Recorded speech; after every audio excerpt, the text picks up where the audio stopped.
冬天就是吃萝卜的季节。今天我们用萝卜做一道香菇萝卜煲。香菇洗净，切掉底部的根，切成厚片。萝卜切去两头，削去外皮，切成2-3公分的厚片。锅内倒入一点油，把切好的萝卜放入锅内煎制。煎到萝卜表面发黄就可以取出来了。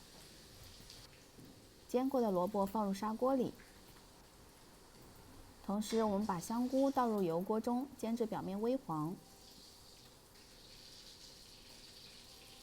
捞出一起放入砂锅，倒入适量的清水，加入酱油、盐调味，大火煮开，转小火焖煮。煮到锅内的萝卜能用筷子轻松扎透，撒上一点小葱末就可以出锅了，咸香可口。喜欢的朋友快试试吧！